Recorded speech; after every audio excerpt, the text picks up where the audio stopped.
One APIA Nevada is a grassroots nonprofit organization that advocates for policies empowering everyday Asian Pacific Islander Nevadans. Nevada is home to a growing APIA community, accounting for 1 in 10 voters. We are One APIA Nevada. Tonight's episode of Out in Front is brought to you by our season sponsors, Nevada State Education Association, One APIA Nevada, Silver State Voices, and Stefan and Marta Schmidt. All right, welcome back, everyone, to Out in Front with Annette. My name is Annette Magnus, and I'm the Executive Director of Battleborn Progress. We are in the middle of the lobby in the legislative building, so we're doing Out in Front, literally in front of the building, not in front today, but sort of in front. So I am joined by some amazing folks today. We are going to be joined by Assemblyman Youre. We are going to be joined by Assemblyman Max Carter. And then we also have my friend Gabe Chiara. Chiara. Oh God. I told him I was going to screw it up. And then we will also hopefully be joined by Assemblywoman Taylor and Assemblywoman LaRue Hatch after they are out of committee. But just like always, when we're out in front at the legislature, committees run long, schedules change, so we're going to be flexible tonight. So, Assemblyman Carter, come on in. Welcome. Say welcome. Hello to everybody. Oh, there's our favorite treasurer, everybody. Oh, Zach. Hi, everybody. The myth, the legend. I have a boot right behind you. I don't want to make you Oh, no. Where did that come from? Assemblyman, introduce yourself for our guests because you're new to the show. Oh, you're on mute. Hello, sorry about that. So I'm Max Carter. I'm a lifelong Southern Nevada and a third generation East Sider. For those of you from Vegas know that the real Las Vegas is the East Side. And that's where I'm from. Born and raised there, raised my sons there, and now live there and now represent you all. That was never part of the plan, but that's who I am. So Awesome. Well, we'll come back to you in a second, Assemblyman. I want to introduce Assemblyman Youre, friend of Battleborn Progress and Institute for Progressive Nevada. He's been our coalition partner for years, one of my dear friends, and he keeps me in line every single day. But now he's an official Assemblyman, and so we bow to you. Introduce yourself to the guests. Your initial welcome to the show. That is a lot of pressure to live up to. So thank you, Madam Executive Director. So great to be finally invited to be in front of the camera. It's been nice being behind, holding on the computer or the tripod, but it's great to be here in front. So thank you for having me. Thank you, Assemblyman. We'll come back to you in just a second. All right, Gabe, I'm coming to you, Mr. Deputy Secretary of State. Is that correct? Chief Deputy Secretary. Chief Deputy. Oh, well, just so everybody knows, just to keep him humble, at one point, Gabe also helped us at Battleborn Progress. He's done work with us before. He's done work with many progressive groups we love and care about in the community. And now he is serving under Secretary of State Cisco Aguilar, who we are a big fan of. So, Gabe, tell us about the office that you're working in. Tell us about the work you're doing and all of the great election bills that we're working on together this year. Yeah, so the Secretary of State's office has 8 divisions, and I am not going to name them all. But as Annette shared, elections is obviously a big part of the Secretary of State's office. The other major divisions that have bills that are going this legislative session, we have some commercial recordings bills, that's business licensing and that kind of things.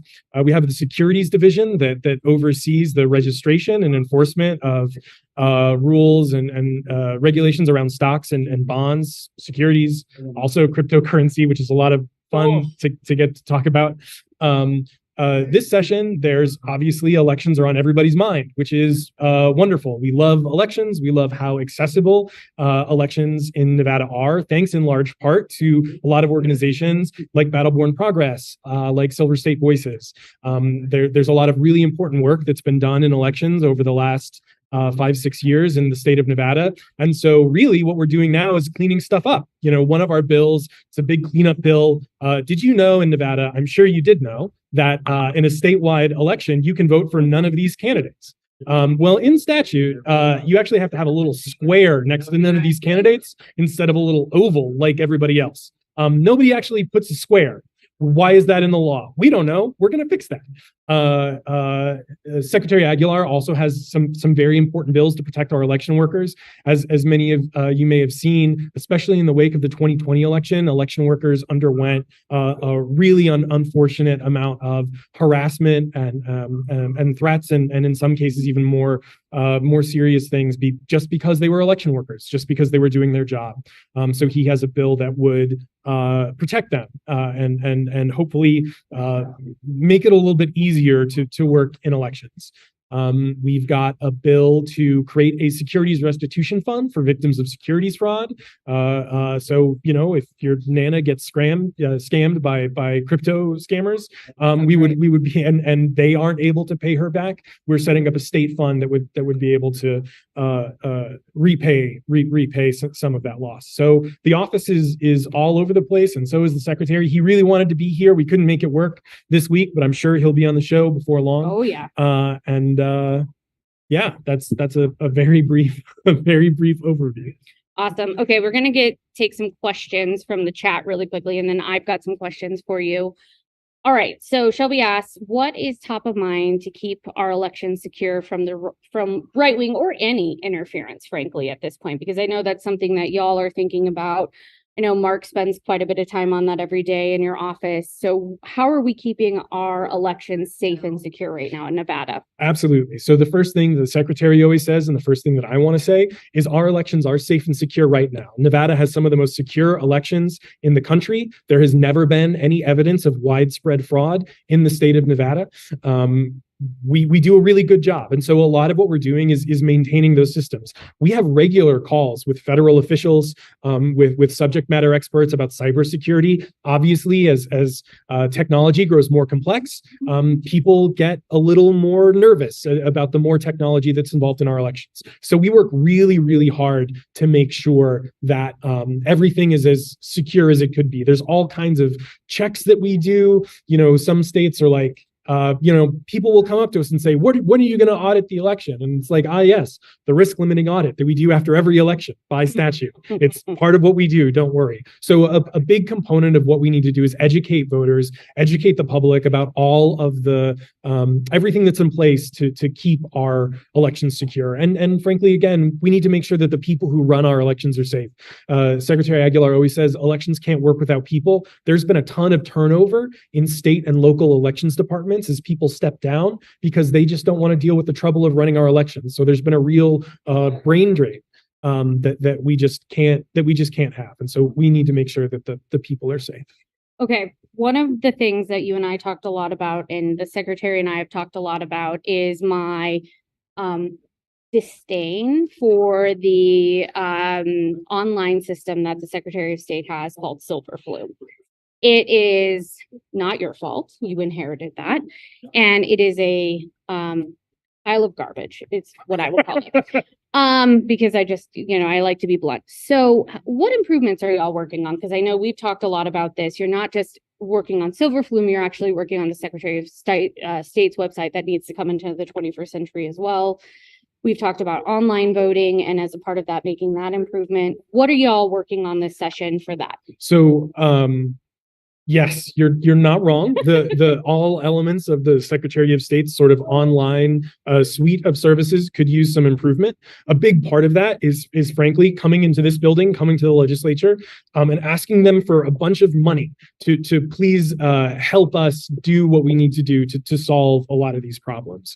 We need to make sure that our website is accessible. Something that Secretary Aguilar always says is you shouldn't have to hire an attorney to start a business in the state of Nevada. But right now, the system we have is so complicated and frankly so dysfunctional that some folks do. They don't feel that they can do it themselves. So we are working as soon as we came into office. That was his first priority. We're working very closely with a vendor that's helping fix the a lot of the problems that are going on right now and seeing what we can do to speed up that process. And again, I'm asking the legislature to please help us, give us the resources we need. We also have a budget request in for a complete overhaul of the website. As Annette shared, I am new to this role. I am new to state service.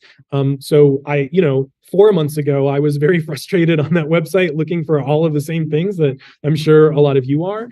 We know there's a lot we can do. A thing that has been really exciting for me is the staff know, the hardworking people that work in the Secretary of State's office, they know what the public is frustrated by. They know they've been living it. Yeah, they know what improvements we need to make. And so now it's just a matter of, Secretary Aguilar sharing his vision with the legislature, hopefully getting folks on board, and then executing on what we know we need to do to solve these problems. Awesome. One of my other questions for you, Gabe, is can you give us some information about Project Orion and what the project is and what it will mean for the community? Yeah. So Project Orion is named after Orion Clemens, the very first secretary of the territory. He was sort of a combination lieutenant governor, secretary of state, and treasurer who's appointed by President Lincoln back when Nevada was a territory. And actually, I'm aware now that Treasurer Conine has Orion Clemens's desk, oh, that's so cool. Which Secretary Aguilar has some feelings about. So we're going to have to figure out maybe a desk sharing process. So Project Orion is that process. We want to speed up fixing silver flume. There are a lot of changes that we need to make to the business portion of the Secretary of State's website and services that again needs to be done comprehensively. We don't just need to update a little bit here and a little bit there. We need to completely overhaul the way that businesses interact with the Secretary of State. And so Project Orion is our name because, as Annette shared, when you say silver flume, there's a lot of folks who reflexively tense up and are not thrilled. And so we want to make sure that folks know that we're looking at the future, right? We're not just trying to put band-aids over what's here. We want to build the Secretary of State's office into a truly 21st century agency. All right, got a couple other audience questions here for you, and then we'll let you hop and go to the Assemblyman. The first question is from Guadalupe. She asked, is Nevada democracy still at risk in 2024? And I think you and I talked a lot about this and kind of the risk that we face in 2024 and beyond that, right? Yeah. So, what we've seen is that there were obviously a lot of people who lost faith in democracy because of misinformation and disinformation in the wake of the 2020 election. The results that we saw nationwide, obviously here in Nevada, Secretary Aguilar beat one of the biggest election deniers in the country. And so we are hopeful that voters are becoming more faithful in democracy, but we know that we need to continue to demonstrate to them that this process is fair, that this process works, it's secure. So that means transparency. That means communicating with the public. Secretary Aguilar, I think, he's been doing a ton of interviews. Again, he's going to come on the show before the end of session for sure. We need to make sure that the public know all of the steps that we're taking, because as long as they're aware that the system works, hopefully that will put a big dent in in completely false claims that some folks have made about our elections. Donna asks, what bills do you need our support for in supporting our election system and things like that? So again, I don't believe we have a bill number yet for our election worker protection bill, but that is something the secretary has been talking about from the campaign on. And so obviously I will be sharing that information with the folks at Battleborn and other partners as soon as we have that information. I know that budget bills aren't sexy, but boy, without the funds to really solve these problems, there's not a lot we can do. And frankly, let the Secretary of State's office know if there are concerns that you have, if there are ways that you think we could be doing a better job. A lot of what we do in the legislature isn't just talking about our bills, it's making sure we're available to talk about other elections bills or other bills that might affect the Secretary of State's office or the public in some way. We want to be accessible and available. So awesome. One more question for you, and then we're going to move to the Assemblyman. There was a question about how prevalent are tax filing scams right now, and how do people, especially older people, spot them? I know that's a huge problem that we see in our disinformation, misinformation, and we want to make sure that our folks out there who can be safe and we're spotting those things? Absolutely. Thank you for the question. So one of the many things that the Secretary of State's office oversees is the regulation and licensure of document preparers. So when there are tax scams, when there are folks out there who are saying they're licensed tax preparers and they're not, absolutely, please report them to our office. I don't know the email address off the top of my head, but get it. yeah, thank you. If the folks at Battleborn can share, we have an investigation division that is just working on compliance for document preparers for notaries. If you believe that you or someone that you know or love may have been a victim of fraud, please get that information to our office so that we can look into it. We want Nevada to be a safe place for people to, live their lives and get their taxes done. Nothing worse than fraudulent. And Gabe, just to kind of double down on that, Yeah. I think a lot of people see the Secretary of State's office just as a voting rights organization, right? You administer the state's elections, but you also do business stuff. And so explain those two functions really quickly to our viewers so they know. Yeah. So the Secretary of State's office, again, in addition to doing elections, when you need a state business license, right? When you want to start a business in the state of Nevada, that happens through the Secretary of State's office. And we wish we had a better online system for you to solve, for a solution for you. There are plenty of there are so many. I've got a big long packet in my office that's just all the forms and files and documents that someone needs to hand us, and then we put in one of our very large filing cabinets. But the Secretary of State's office wants to be a friendly jumping off point for people who want to start small businesses, who want to invest in their community. And again, it's nvsos. .gov. The website isn't great now, but it will be better soon. And that's where you can find more information about how to start a business and what our office has to offer. And if folks need to get in touch with your office, election related or anything like that, is the website the best place to go? Yes, it is. And there's plenty, we have an election specific, I think it's NVelect at sos.nv.gov. But we have an election specific inbox. If there are questions you have, if there's something that you want to know, we will get back to you as quickly as we can. Obviously, around elections, a lot of people have questions. Some of those questions are not always in good faith, but we do our best to answer every question as expediently and honestly as we can. So awesome. All right. Thanks, Gabe. We appreciate you. We'll Thanks, see. Folks. And I know there were a lot of questions. We are going to have the Secretary of State back on before end of session. So you guys will come back and ask him those questions too. That's not true. Thank you. All right. I want to bring in Assemblyman Carter and Assemblyman Nguyen. We're going to do this together if that's okay with you both. So Assemblyman Carter, what are some of the bills that you're working on this session? And what is some of the stuff that you're super excited about being a freshman legislator? How's it been? Well, it's been busy, and it's only started, so it's ramping up. And one of the things I think I discovered as a freshman is, yes, all of those things we hear from our constituents knocking on doors, those are very important.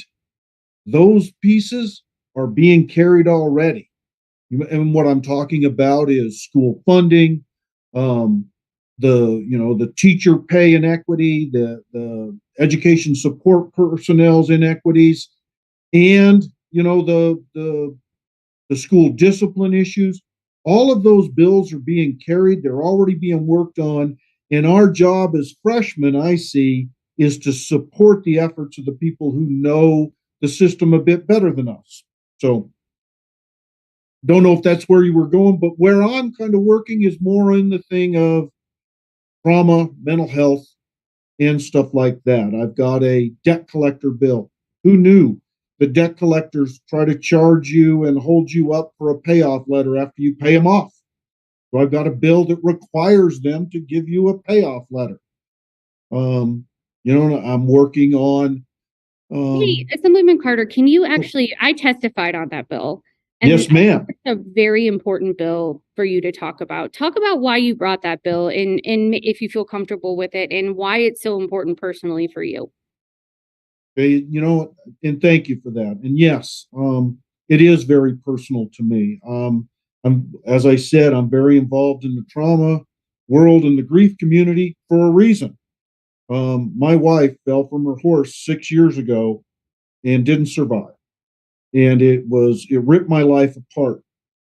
And so I'm putting my life back together, and I needed to get a mortgage on a rental house that I own. It was my wife's uncle's house that a renter had destroyed.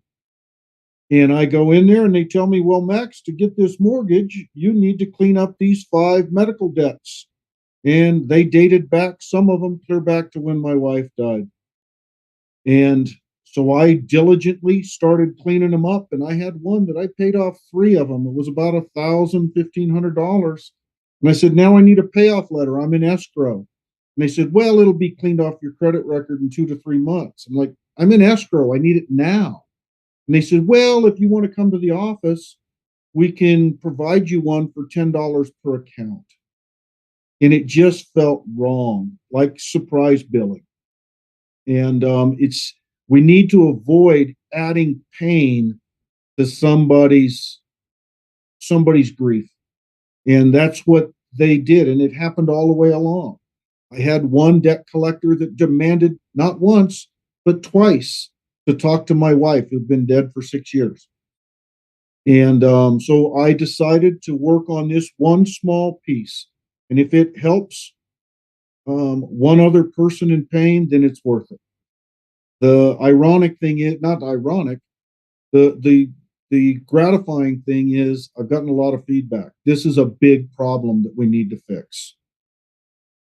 So yes. Absolutely. And we were proud to support that bill because I think it's a fantastic bill. So thank you for bringing that. Assemblyman Nguyen, which is still funny for me to call you that. We are working on many of your bills too. What's it been like, first of all, to move from the activist space with all of us weirdos to being an official legislator? How's that been for you? I don't think I left the activist. You'll never get rid of us. No. I think I've seen more of you now than I ever did. All of amazing community leaders coming up here and making sure that you're part of the process and ensuring I'm also on the same page with all of our communities and ensuring that we do the good things for Nevadans that elect us to be up here, right? So I don't think I left the activist world. I think I got another job on top of it. So I think it's great. This is an awesome opportunity to serve with, folks like Assemblyman Carter and the other 2 assembly folks that couldn't be here right now because they're still stuck in committee. But, we want to be able to move the state forward, and our state is so diverse right now, as you can see. Yep. And I think it's great that we have this perspective and that we have, everyone's in mind in terms of ensuring that we recover well from the pandemic and looking forward.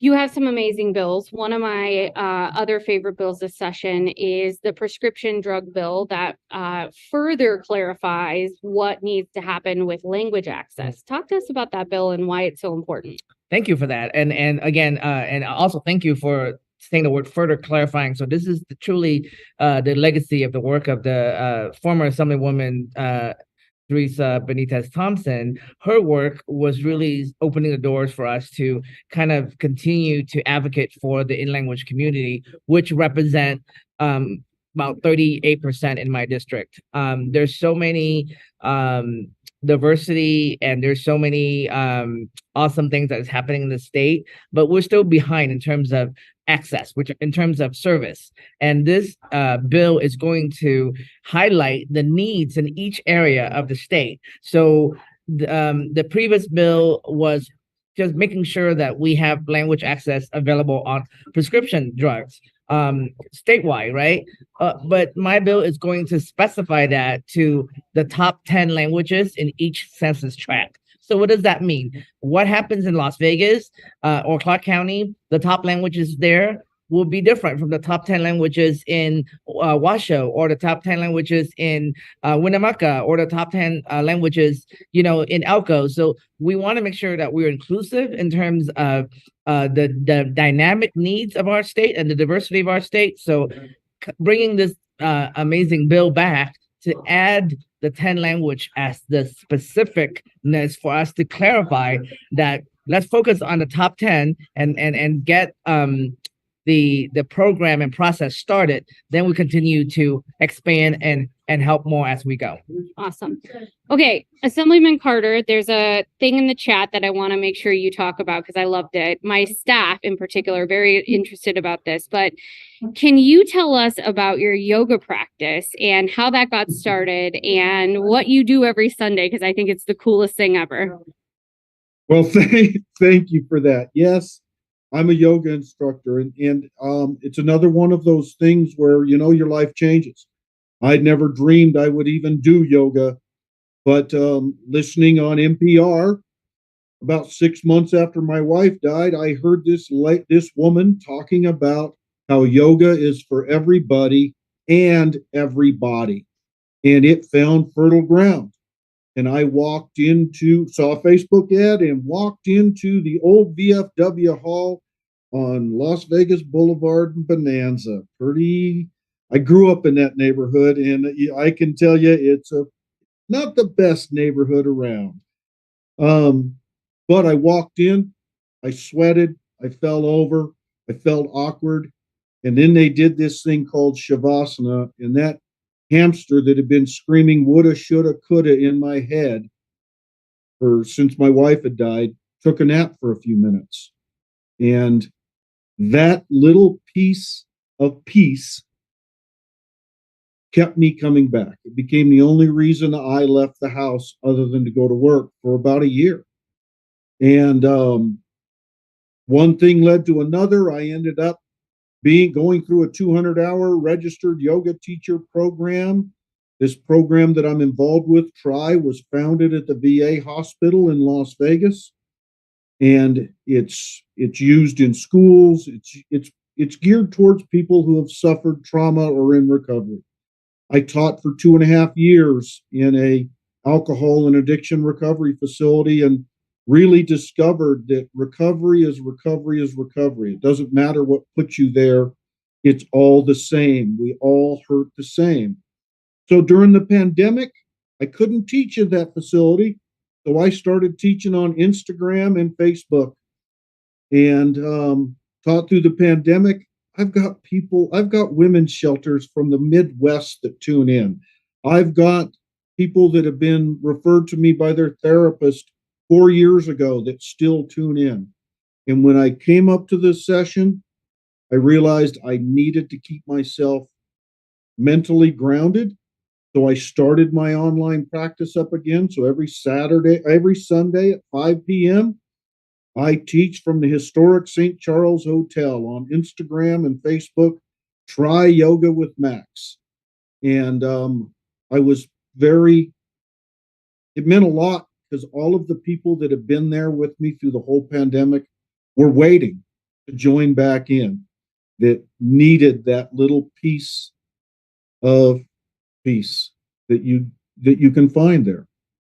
So that's this old electrician yoga teacher origin story a bit. And I just want to say too, I found out later, and I hope that somebody looks her up.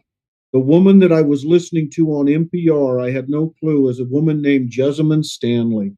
And she is what yoga should be about.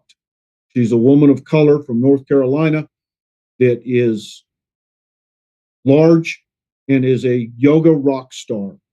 And that's what yoga should be about, that it's for everybody, no matter what you look like, no matter who you are, that it's for you.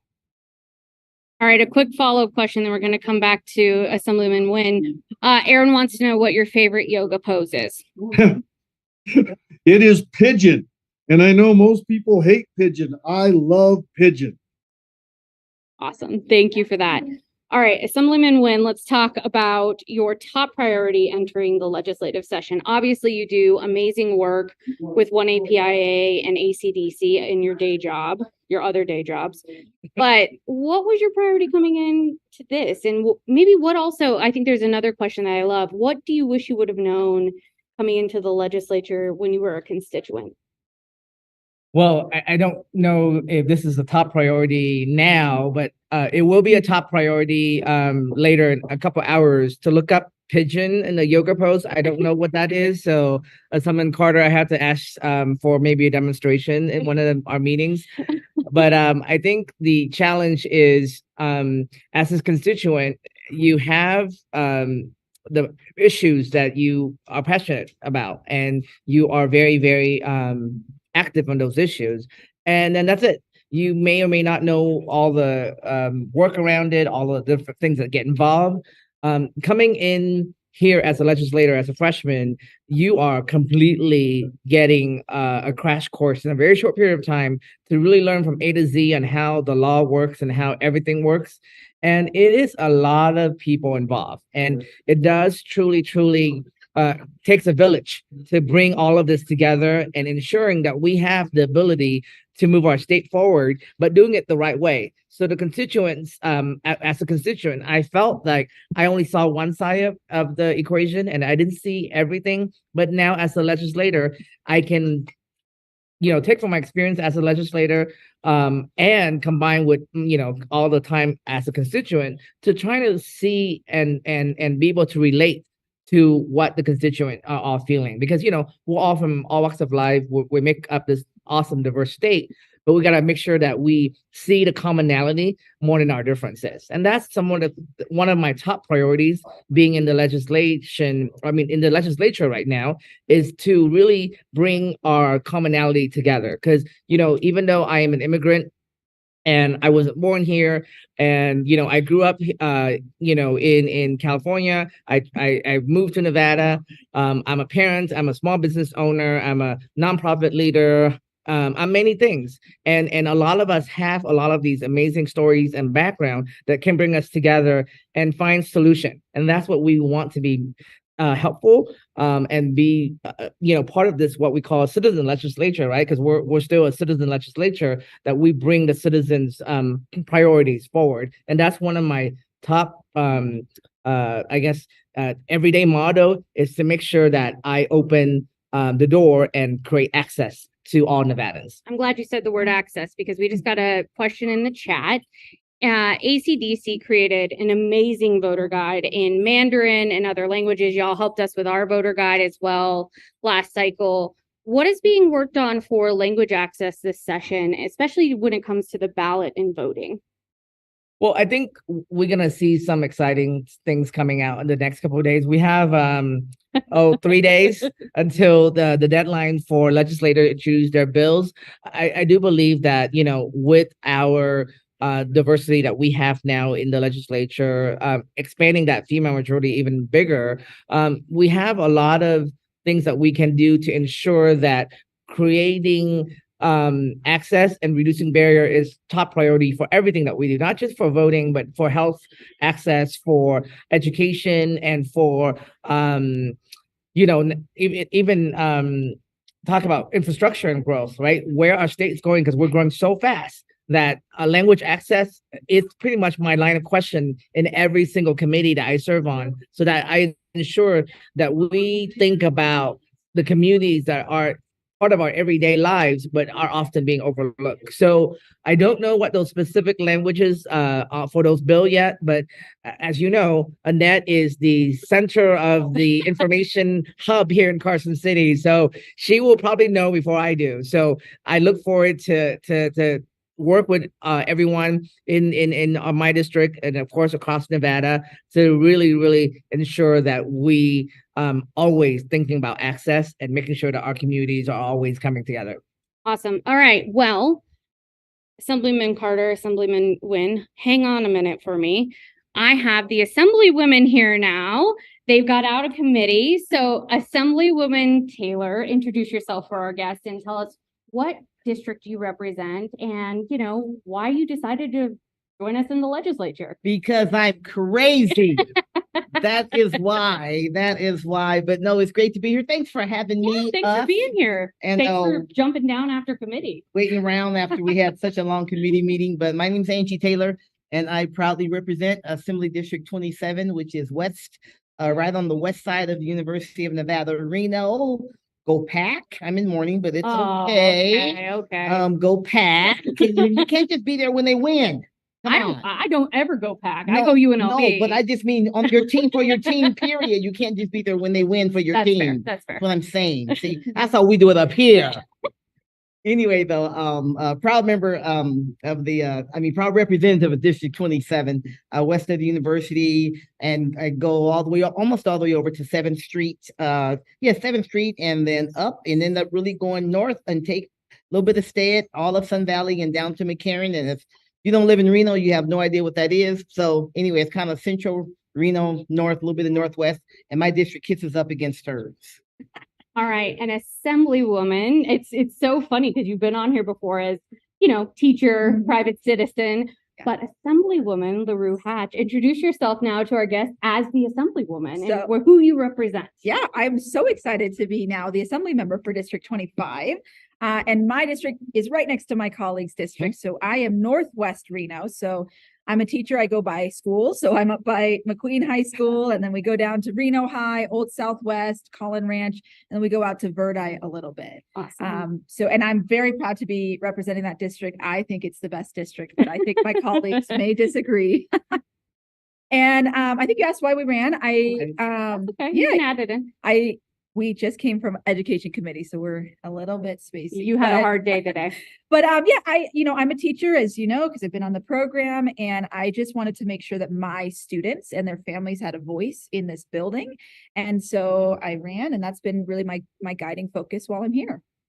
And for me, I spent my time, which is actually how I got to know her, is when I was on the school board. I was on the school board for 8 years, president for 4 of those, and love education, passionate about it, lifelong educator. But there are a lot of things. Education is central to our state. It isn't all of it. You recognize that. Sorry, we're taking a selfie.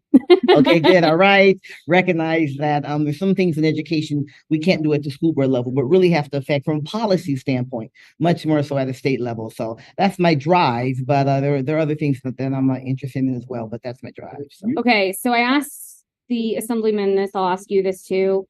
What bills are you working on this session? I actually have testified on some of both of your bills already, and you've seen me a lot in committee. But what are some of the things that you're most excited about working on this session? Assemblywoman, you want to start? Sure, yeah. So obviously as a teacher, I've got some education bills. And so one that I'm most excited about is a class size bill, because we have the largest class sizes in the nation. And that drives a lot of the other issues that we have, right? The kids' behavior issues go up when we have large class sizes. Their ability to learn and get the support from their teachers is more difficult when you have large class sizes. So I have a bill to put caps on our class sizes. But if the district wants to go over those caps, there is now some teeth to this bill. So they will have to actually compensate the educator per student that they go over the cap, with the goal being we need to acknowledge the work that our educators are doing and compensate them for that extra work, but also maybe make a fiscal reason to make smaller class sizes, right? Because now it's going to cost a little bit extra money. I've also got a bill to make geography a requirement for high school graduation. Imagine that. Right, because we probably should learn about the rest of the world in a global economy. And then I've got a bill looking at our assessments in our high school exit exam and try to make it more meaningful for what we're teaching and our communities actually want our kids to learn. Okay, but then there's also one of my favorite bills, the fluorescent light bill. Talk to us about that, because I think it's so cool. Hey, we're doing the this is Yeah, you're on. Senator Jeff Stone. Senator Jeff Stone. It's okay. Hi guys. Yeah. Have a nice weekend, okay? I'm gonna be here, so I'm really concerned about education, but if we don't have a planet in 50 years, it doesn't really matter if we educate our kids now. So I've got some climate change bills. I've got a soil health bill, because if we improve our soil health, we can actually reverse climate change. And our dear hostess's favorite bill is the fluorescent lamps bill. It is phasing out fluorescent lamps because our current lamps have mercury in them, which is harmful to our waste disposal workers. It leaches into our water supply, and it takes a lot of carbon emissions to power them. So we are looking to phase those out in Nevada. Cool. Assemblywoman Taylor, what are you working on? I know you got some exciting bills. I have some exciting bills. I do my education run first. I'll tell you a couple of them in education, a couple of them out. In education, this is fresh in my mind because it was a big reason why we just got here, is a bill that looks at really student behavior. and how do we make our classrooms safer, balancing that with restorative justice, which is important to have in the progressive discipline, and making sure that the disproportionality that we know is there, especially for Black and brown kids, they pay a more severe penalty for the same infraction. So not leaving them behind. You can't just suspend them and leave them home and all of those things. So tightening up some of those things that are there in restorative justice. But at the same time, that great legislation that really the late Senator Tyrone Thompson really put in place, and this has been his legacy, and really honoring that, tightening up a little bit, not turning back from it at all, but adding some things like progressive discipline to it and so on. And the whole idea is to find that nuance. It's a fine line between not forgetting why restorative practices are necessary, and they are necessary, while at the same time not having educators in the buildings and in the classrooms feeling as though they can't do anything if there are some behavior issues. And across the country, and certainly in our state, we've had some pretty severe and increasing behavior issues in our classroom. So what's the nuance? What's the fine line in there? And one of the things I found out today, which is probably going to be another question, so I'll save it. Never mind. I'll get back to that one. Another bill in education that I'm very excited about is one about religious absences.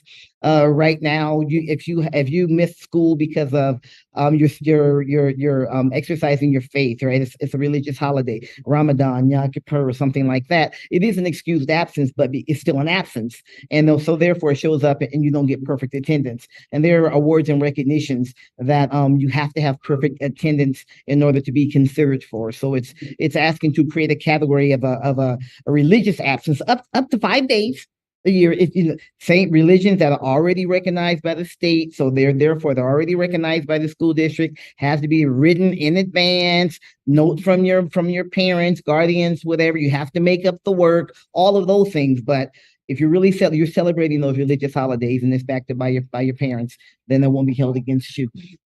Something not related to education, sex trafficking bill. It's already felony to live off of the earnings of a prostitute.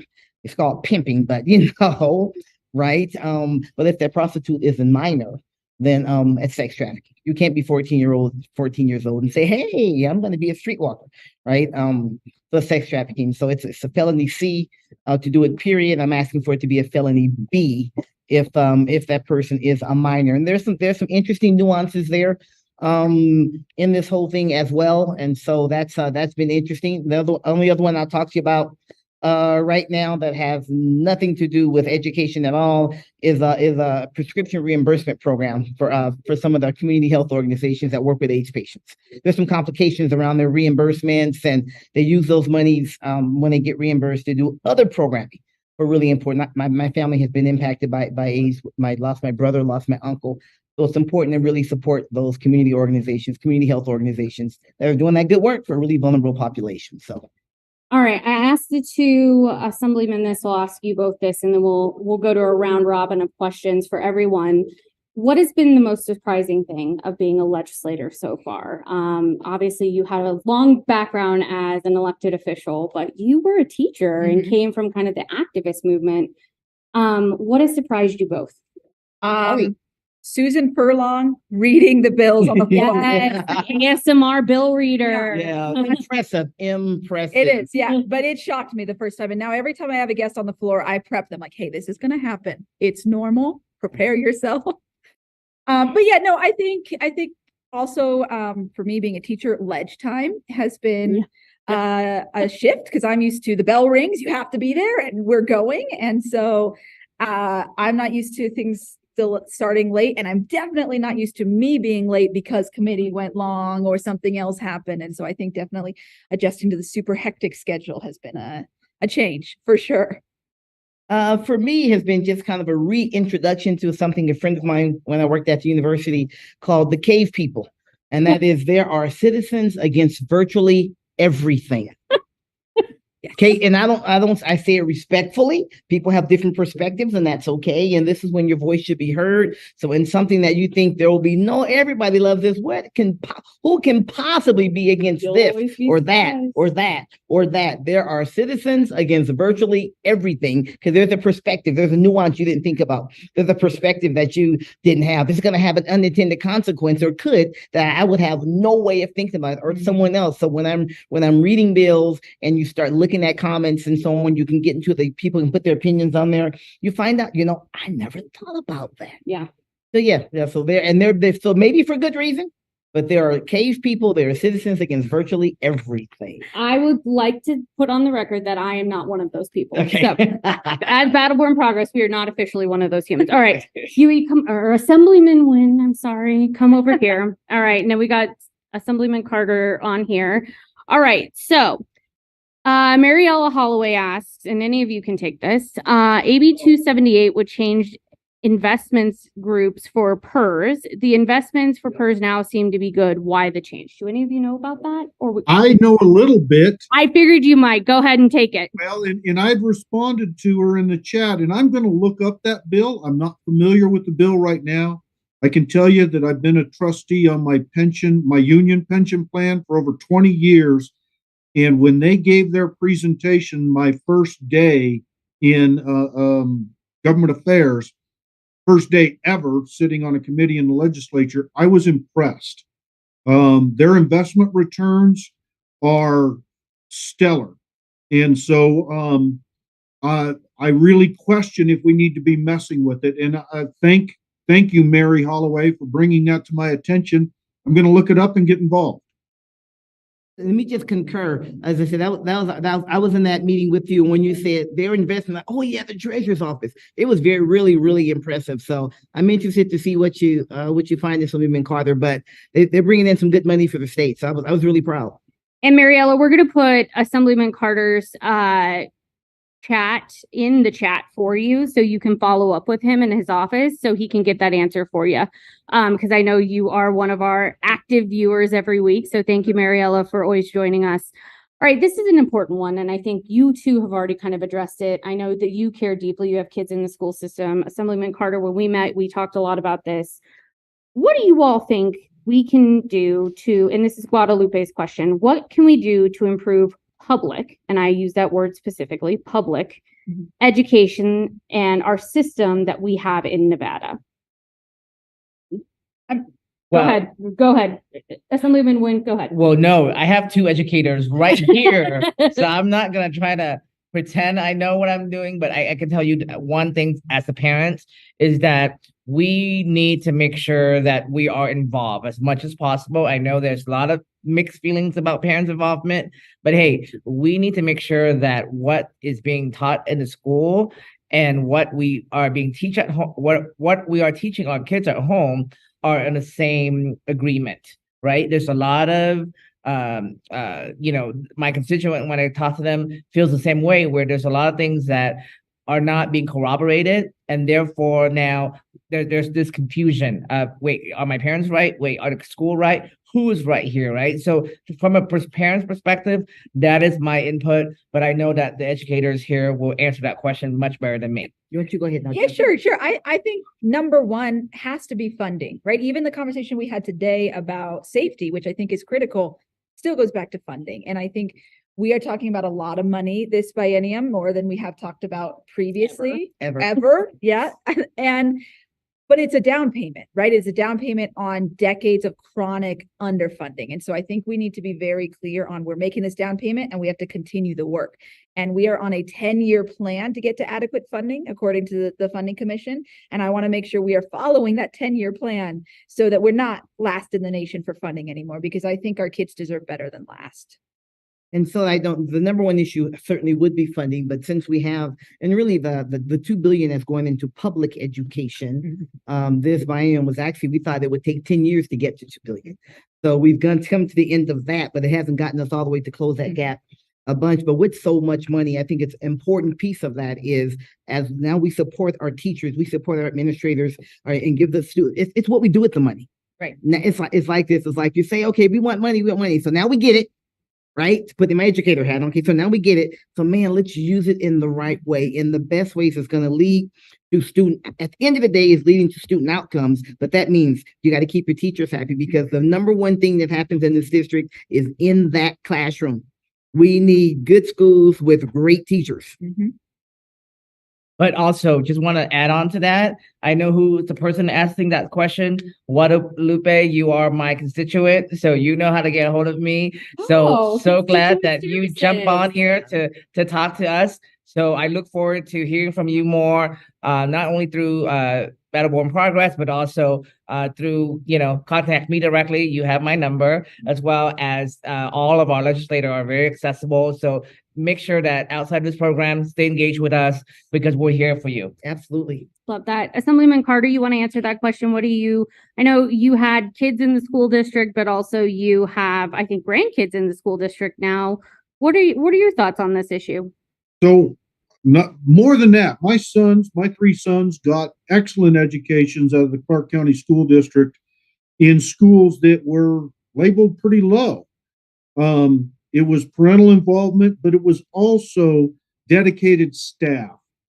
Now, yes, I have granddaughters in there, but I have 2 sons that are teachers in the Clark County School District. And I can tell you what their biggest frustration is that everybody talks about teacher accountability and scoring teachers and testing and testing and testing. And the top, plain and simple, admin in Clark County School District is only on probation for 1 year. They need to be watched over. Admin is a big problem. It can be what makes a school great, but it also is what can tear down and disenfranchise good teachers. And so we need to look at accountability from the top, not just looking at accountability with the teachers. We need to look at it from the top. And so that's my opinion. Had to get us off mute. Oh, sorry.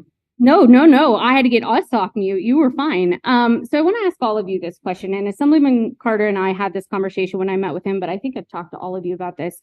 Many of the issues we work on at Battleborn Progress, I mean, we work on everything, but we work on some really important issues like reproductive health care. We talk about gun violence prevention. We work on protecting our public lands, public education, so our unions and making our unions strong, all of those important issues.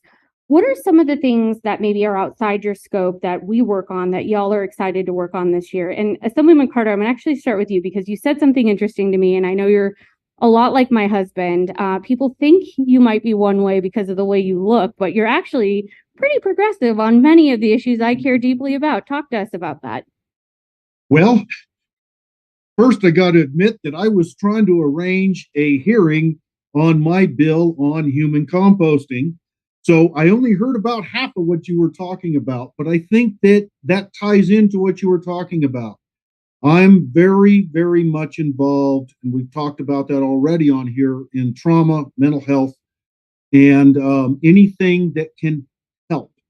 And so human composting, on the surface, it sounds kind of icky.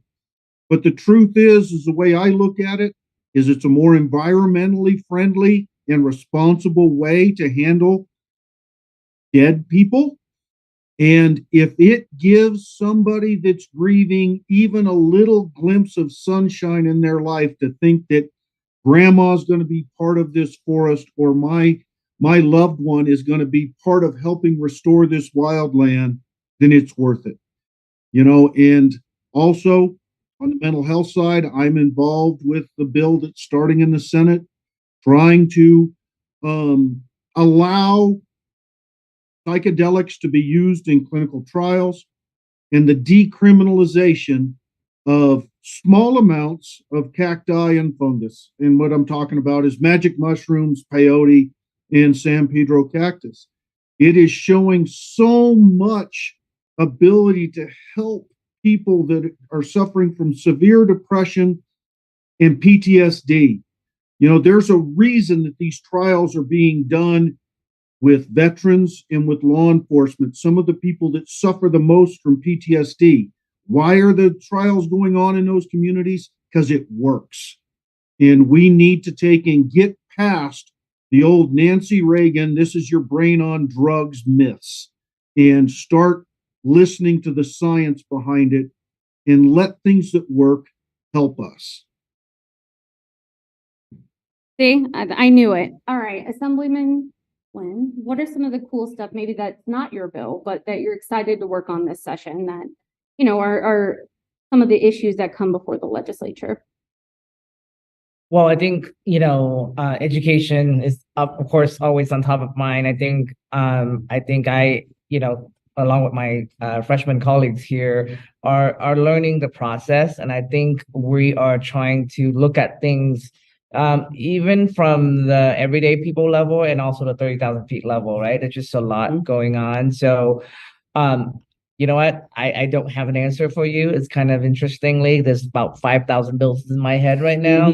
So there's a lot happening, but I'm excited about working to, again, going back to the sound like a broken record here, on reducing barrier and creating access. And I think that's something that all of us as community leaders or legislators got to do it together, because we don't have to take away something to create access to something else, right? We can always create access and ensure that we have all voices heard at the table. And this is one of the most diverse freshman class as well. Yeah. So I'm very, very glad to be a part of alongside with Assemblyman Carter, Little Hatch, and Taylor. We have so much fun in committee, right? Trying to making sure that we ask all the right questions. So I think that's what I'm hoping to accomplish, is that bringing this immigrant voice, this perspective that is rare in the legislature, and ensuring that I represent my community well.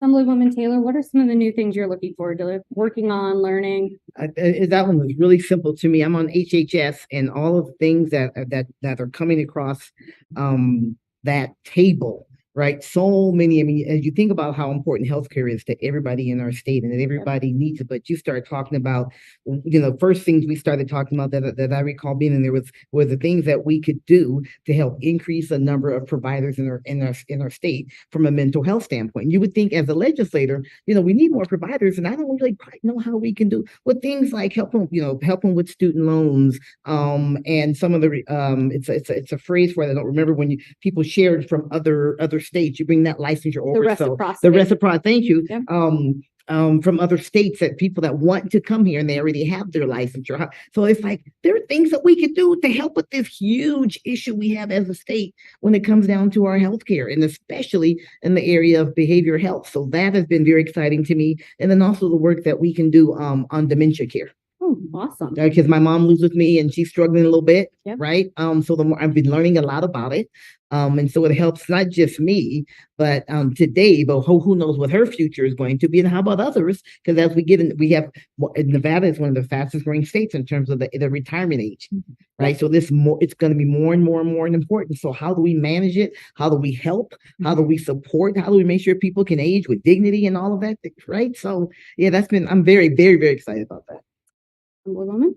Yeah, I think that, when I think about the legislative process, there's bills that we're working on, but we're also playing, I think, a little bit of defense as well. And so I'm really excited to be protecting basic rights. We have several voting bills coming out that are expanding access or protecting access. Mm-hmm. We've got the right to choose, and we're protecting abortion access, which I think is really critical. On judiciary, I am also learning a whole bunch of new things on judiciary, which it seems like governs pretty much every aspect of Nevadans' lives within that community, or with that committee. And so just thinking about how are we being equitable and just, and ensuring that everyone has a fair shake and that we're truly honoring everyone's rights. All right. So, I love this. Brian asked the Assemblyman and he answered in the chat. Assemblyman, how do we decriminalize peyote, especially in honoring our indigenous community, since it's a spiritual plant for them? I watched the documentary, so me and Brian were curious, Assemblyman.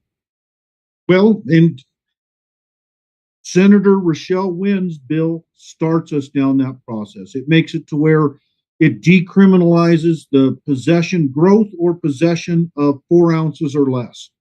And as we all know from watching the decriminalization of cannabis, we got to start somewhere. And that's what this bill does. And it does, like I said a minute ago, it ties the two together because it also enables research and clinical trials on some of the stronger psychedelics that show, like I say, a lot of promise in the area of depression and PTSD and CPTSD.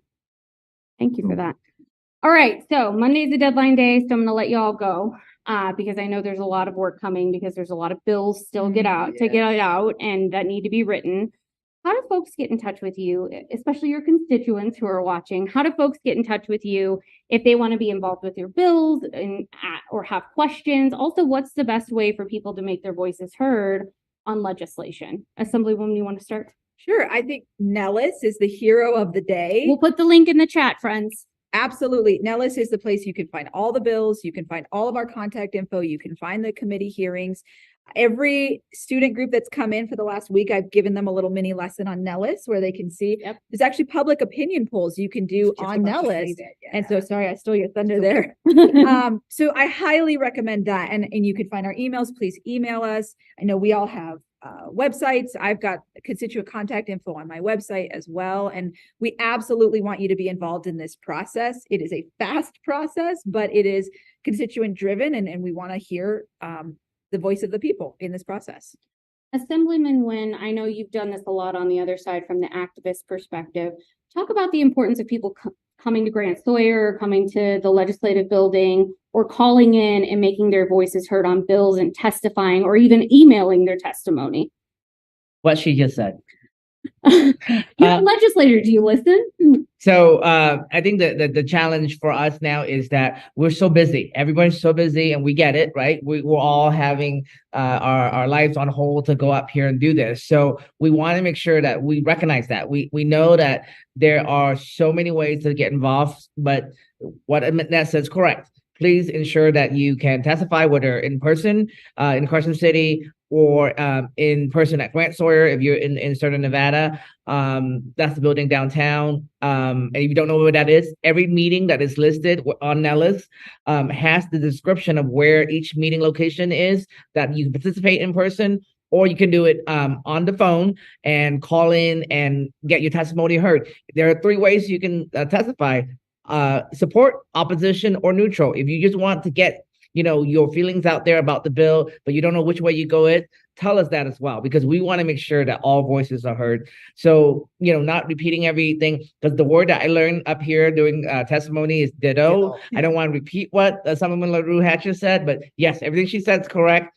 Ensuring that you participate, because there's more than one way to do it. And for those of you who still have faxes in your home, you can still fax your testimony and your comment as well. So we are very inclusive. I know half of you watching me like, what's the fax? But for those of you who know what that is, it's still be able to use. So we just don't know where it goes. But go ahead and fact. We don't know where the fax machine is, but it's the only thing here. It's here. It's somewhere. The only thing I can add to that is this. Don't get frustrated. We have 120 days to get a whole lot done, and we're already at day 40. I think it is 40 tomorrow's day 40, right? Yeah, we're already. I didn't say thank God that was a net. That was me. I'll claim it. Absolutely. Okay. but I mean, think about that. That's a third of the session, right? That's already, and we have to get, because no one wants to go into a special session because it's too costly. Right? It costs you, the taxpayers. So don't get frustrated. When you have meetings with us, your meeting is going to be 10 to 15 minutes. It's 15 now. As it gets closer, it's gonna jump down to 10. And then can I walk with you as you're leaving and going to your next meeting? And so don't get frustrated. It's not because we don't care. It's not because we don't want to hear. It's not because we're blowing you off, but we have 120 days. So when you call in, the chair is going to give you're going to get 2 minutes to do your public comment. And sometimes they give you a little grace, but that may be all that you have. And when you email us, a lot of us, and sometimes our attachés are going to respond for us. Say, hey, thank you for your, doesn't mean we don't read them, but it's easy. It's faster for me to read it. And then she sends a response. I mean, not her, but my attaché, right? And just because we have such a limited amount of time to get your business done, and you're counting on us to use every bit of this 120 days to get your business done, and not a minute too long. So please don't get frustrated. Hang in there. Utilize those resources that they both shared, and how you can get to us or get your voices in. But know that we're here. We read it. We're listening, and we know that you're there. Assemblyman Carter, I want to wrap with you. What about social media? Should people be using social media? And is that a good way for people to make their voices heard if they're not able to get it to a hearing or something? I believe it is, but I have a social media presence, and I think that all three of my colleagues have also. And I look at it, I respond to it. So yes, social media is a good way. Just remember, personal narrative, and let us know where you live. It doesn't matter if you're not in our district, but if you share with us where you live, we know you're a real person, and it personalizes you. So do that. And don't forget, my fellow legislators, tomorrow's wear a kilt on the floor day. Yeah, I wore my green today since I won't be here tomorrow. I got my little shamrocks on to celebrate my Irishness. So I got that in today. Did you want to add something? Yeah. So just as someone who's bringing a data privacy bill, I just want to say, don't share your address on social media. Please just Direct send message. us your Direct message within an email. Direct message. Yeah, Direct yeah. message. If you do that. Direct message. Yes, I'm sorry. Yeah, do not put your personal information on social media. Good save. Oh Good my save. God. Good save. All right, Thanks. y'all. Thank you all for joining us. Thanks for staying a little bit longer. I know folks had a lot of questions tonight. I appreciate you. Yui, Assemblyman Wynn, you all are welcome back anytime, but Assemblyman Wynn is specifically getting an invitation because, you know, he hasn't ever been here before and he's very upset about it. So I had to make sure I said that to him. All right, y'all. Thank you so much for joining us out in front. We appreciate every single one of you. Welcome. You're welcome to come back anytime and share what you're working on this session. Monday is a deadline, friends, at home. So I will be in the building literally 24/7. Matilda from our team will be up here with me next week. And I'm so excited for her to join us. So make sure you tune in next week. We're going to have a bunch of press conferences next week on some really important legislation. We're going to have a bunch of stuff going on in the building next week. We may even have a designation of a Viquame next week from the president. So lots going on. So make sure you follow us on social media, Facebook and Twitter, Battleborn Progress. You're not going to want to miss a minute. So we'll be back live at 5 next week out in front, and I will be here in the legislative building bringing you all the updates. And Matilda is going to be on with me next week. Can't wait to have her join us. Also, check our Facebook and Twitter in a few minutes. We're going to have a special treat for you because the Assemblywoman LaRue Hatch always wears the best jewelry, and I picked up on an important detail today, so you're going to want to see it.